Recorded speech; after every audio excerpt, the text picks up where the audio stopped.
तो नमस्कार दोस्तों, स्वागत है एक बार फिर से आप सभी का। आज की इस वीडियो में हम पढ़ने वाले हैं दोस्तों राष्ट्रकूट वंश के बारे में। यहाँ पर MCQ क्वेश्चंस हम डिस्कस करेंगे और 22 मोस्ट इम्पोर्टेंट क्वेश्चन जो कि अनेकों बार रिपीट हुए हैं राष्ट्रकूट वंश से, वही क्वेश्चन आप सभी के लिए दोस्तों यहाँ पर दिए जाएंगे। इससे पहले हम पुष्यभूति वंश या फिर वर्धन वंश भी आप सभी को पढ़ा चुके हैं MCQ क्वेश्चनों के साथ में।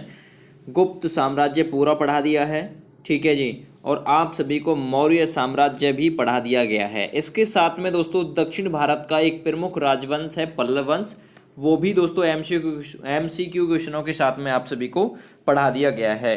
तो आज बारी है दक्षिण भारत के प्रमुख राजवंश राष्ट्रकूट वंश के बारे में, ठीक है। तो प्लीज़ दोस्तों हमारे YouTube चैनल को इसी तरह की लेटेस्ट वीडियोस पाने के लिए आज ही हमारे YouTube चैनल से जुड़ें, सब्सक्राइब करें, वीडियो को लाइक करें। तो सबसे पहला क्वेश्चन यहाँ पर आप सभी लोग देखिए, राष्ट्रकूट वंश का संस्थापक कौन था? Most important question. राष्ट्रकूट वंश का संस्थापक कौन था?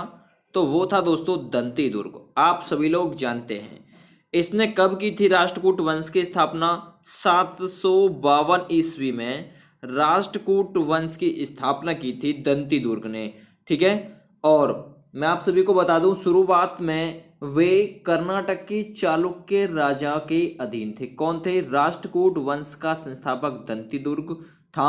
शुरुआत में वो जो था कर्नाटक के चालुक्य राजाओं के अधीन था। तो आप ये चीज भी जान लीजिए, ठीक है। देखिए इसकी राजधानी मनकर, ठीक है, या फिर मनकिर या फिर मान्यखेत थी। आपको या तो ऑप्शन में मनकिर मिलेगा या मान्यखेत। वर्तमान में कहां पर है? मालखेड़ सोलापुर के निकट, ठीक है भाई। मालखेड़ सोलापुर के निकट है वर्तमान में, ठीक है भाई। तो राष्ट्रकूट वंश का संस्थापक दंती दुर्ग, राजधानी मणिकर या फिर मान्यखेत थी, ठीक है। चलिए अगला क्वेश्चन हम डिस्कस करेंगे, राष्ट्रकूट वंश की राजधानी कहाँ थी? मनकिर या Manyakhet? Most important question. Third number देखिए आप सभी, राष्ट्रकूट वंश के प्रमुख शासक कौन थे? Most important question. देखिए कृष्ण प्रथम, ध्रुव, गोविंद तृतीय, अमोघ वर्ष, कृष्ण तृतीय, इंद्र तृतीय, कृष्ण तृतीय, ठीक है। देखिए कृष्ण द्वितीय था और उपरोक्त सभी। कहने का मतलब राष्ट्रकूट वंश के जो प्रमुख शासक थे उपरोक्त सभी थे।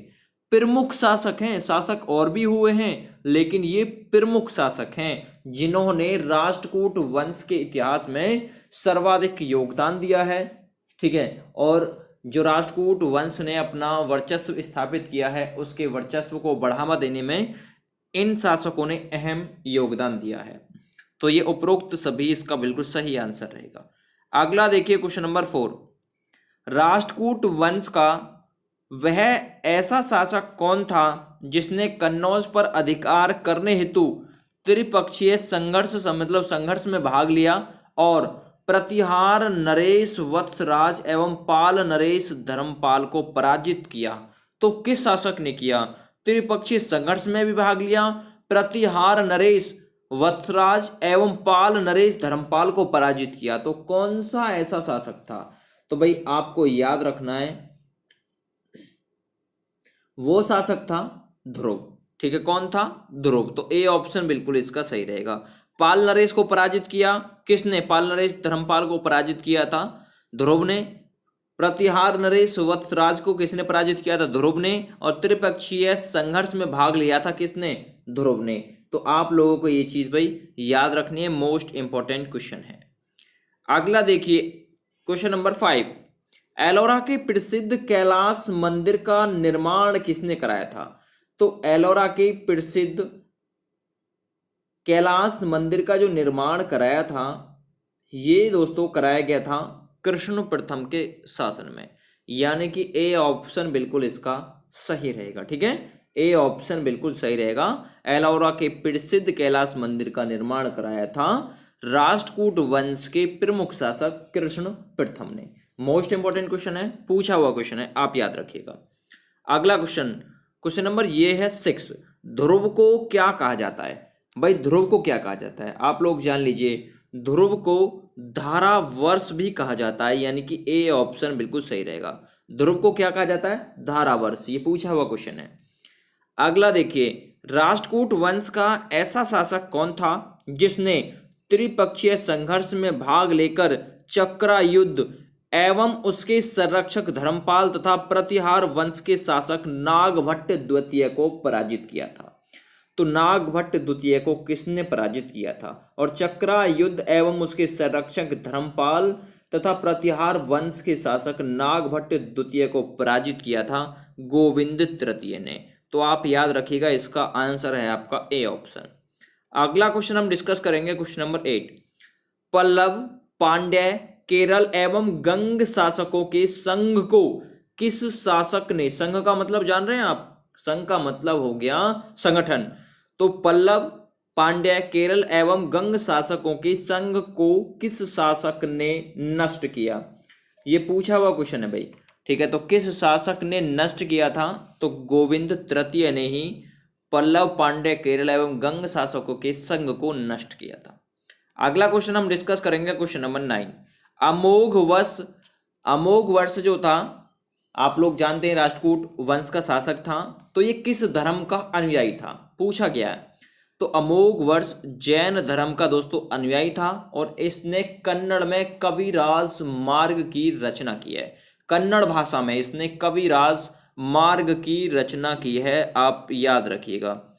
देखिए दोस्तों, यहाँ पर आप सभी को मैं ऐसी वीडियो रोजाना देता रहूंगा आगे भी, और आप सभी लोग पहले इस वीडियो को पूरा देखिए, इसके बाद में इसकी पीडीएफ मैंने वीडियो के डिस्क्रिप्शन में डाल रखी है, कुछ सॉल्व कीजिएगा इसके बाद में।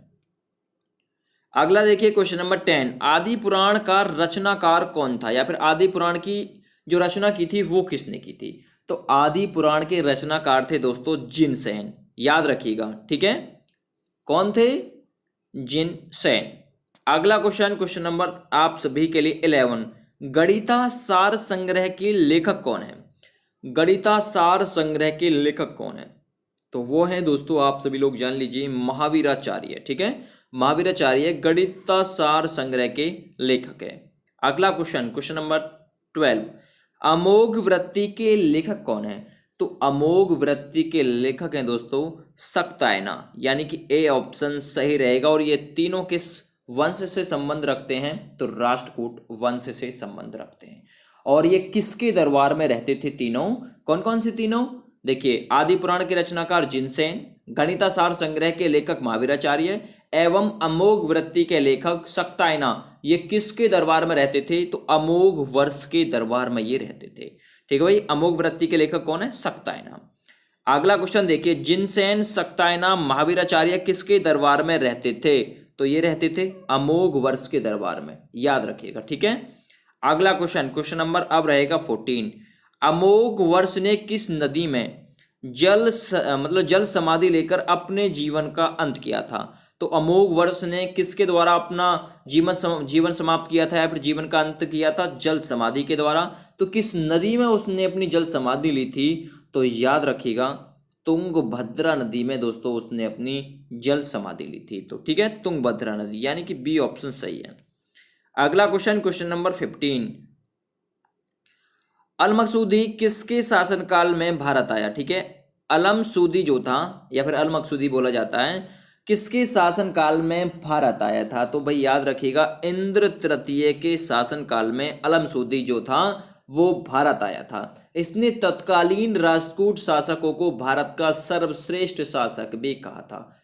अब आपसे पूछेगा भाई, किसने तत्कालीन राष्ट्रकूट शासकों को भारत का सर्वश्रेष्ठ का मतलब शासक कहा था? तो वो कहा था अलमसूदी ने, ठीक है। अगला क्वेश्चन, क्वेश्चन नंबर 16। राष्ट्रकूट वंश का अंतिम महान शासक कौन था?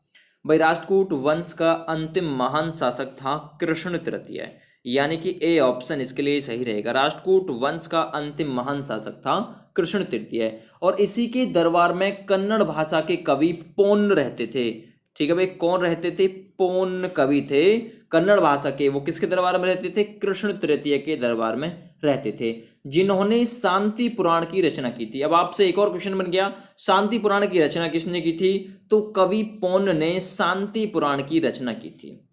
अगला क्वेश्चन, क्वेश्चन नंबर आप सभी के लिए रहेगा 17।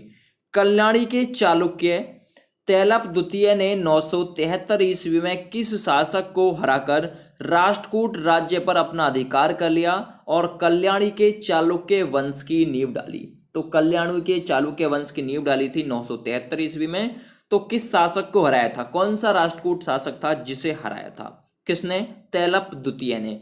तो याद रखिएगा किस शासक को हराया गया था? कर्क शासक था राष्ट्रकूट वंश का, उसे हराकर 973 ईस्वी में कल्याणी के चालुक्य वंश की नींव डाली गई थी। किसके द्वारा? तैलप द्वितीय के द्वारा। अगला क्वेश्चन, क्वेश्चन नंबर 18, एलोरा एवं एलिफेंटा जो कि कहां पर है? महाराष्ट्र में है। गुहा मंदिरों का निर्माण किसके समय में हुआ? बहुत ही ज्यादा पूछा जाता है। एक तो ये पूछ लिया जाता है एलोरा एवं एलिफेंटा के जो गुहा मंदिर है वो कहां पर है? तो वो महाराष्ट्र में है। और इनका जो निर्माण हुआ था वो किस वंश के मतलब संपर्क में हुआ था या फिर किस वंश के समकालीन में हुआ था? तो राष्ट्रकूट वंश के समय में एलोरा एवं एलिफेंटा जो कि गुहा मंदिर महाराष्ट्र राज्य में है उनका निर्माण हुआ था। ठीक है। अगला क्वेश्चन, क्वेश्चन नंबर 19, एलोरा में कितनी गुफाएं शैलकृत हैं? बहुत ही ज्यादा पूछा गया क्वेश्चन है। तो एलोरा में कुल मिलाकर जो है दोस्तों 34 गुफाएं शैलकृत हैं। इनमें से 1 से लेकर यानी इनमें से 1 से 12 तक बौद्धों के लिए समर्पित हैं, 13 से 29 तक हिंदुओं एवं 30 से 34 तक जैनों से संबंधित गुफाएं हैं। बौद्ध गुफाओं में सबसे प्रसिद्ध विश्वकर्मा गुफा संख्या 10 है।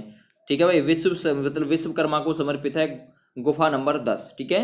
इसमें एक चैत्य भी है, वहां पर 2 मंजिल और 3 मंजिल गुफाएं भी हैं जिसमें 2 थल तथा 3 थल नाम दिया गया है। एलोरा की गुफाओं में गुफा नंबर 15 विष्णु को नरसिंह अर्थात पुरुष सिंह के रूप में दिखाया गया है गुफा नंबर 15 में। भाई आप लोगों को ये चीज भी छोटी छोटी सी याद रखना है। क्वेश्चन नंबर 20, एलोरा गुफा मंदिर या फिर गुहा मंदिरों या फिर गुफा मंदिरों का प्रमुख उल्लेख फ्रांसीसी यात्री ने 17वीं शताब्दी में किया था। तो किसने किया था? एलोरा गुफाओं का प्रमुख उल्लेख फ्रांसीसी यात्री ने 17वीं शताब्दी में किया था। तो उसका नाम क्या था? तो उसका नाम था दोस्तों थेविनेट, यानी कि ए ऑप्शन सही है। इसने 17वीं शताब्दी में एलोरा गुफाओं का प्रमुख उल्लेख किया था, ये फ्रांसीसी यात्री था। अगला क्वेश्चन, क्वेश्चन नंबर 21, राष्ट्रकूट शैव विष्णु शाक्त संप्रदाय के साथ साथ किस अन्य धर्म के भी उपासक थे? जो राष्ट्रकूट थे वो शैव विष्णु शाक्त संप्रदाय के साथ साथ किस अन्य धर्म के भी उपासक थे? तो ये अन्य जैन धर्म के भी उपासक थे। ए ऑप्शन से आप लोग याद रखिएगा। और आज की वीडियो का अंतिम क्वेश्चन, और राष्ट्रकूट वंश से इनसे अलग कोई भी क्वेश्चन कभी आपसे पूछा नहीं जाएगा। ठीक है। राष्ट्रकूटों ने अपने राज्य में मुसलमान व्यापारियों को बसाने के लिए किसकी स्वीकृति दी? तो किसकी स्वीकृति दी थी? भाई इस्लाम के प्रचार की स्वीकृति दी थी। ए ऑप्शन सही है। राष्ट्रकूटों ने अपने राज्य में मुसलमान व्यापारियों को बसाने के लिए किसकी स्वीकृति दी थी? इस्लाम के प्रचार की स्वीकृति। और यहीं पर दोस्तों आपका राष्ट्रकूट वंश पूरी तरीके से समाप्त हो जाता है 22 इंपॉर्टेंट क्वेश्चनों के साथ में। वीडियो आपको अच्छी लगे तो प्लीज लाइक कीजिएगा। अगला जो वंश रहेगा चालुक्य वंश कल्याणी, या आप सभी को अगला वंश मतलब नेक्स्ट वीडियो में आप सभी को दिया जाएगा एमसीक्यू क्वेश्चनों के साथ में। फिलहाल के लिए thank you and good bye, best of luck आप सभी को। हम और हमारी टीम की तरफ से आगामी परीक्षाओं के लिए हार्दिक शुभकामनाएं।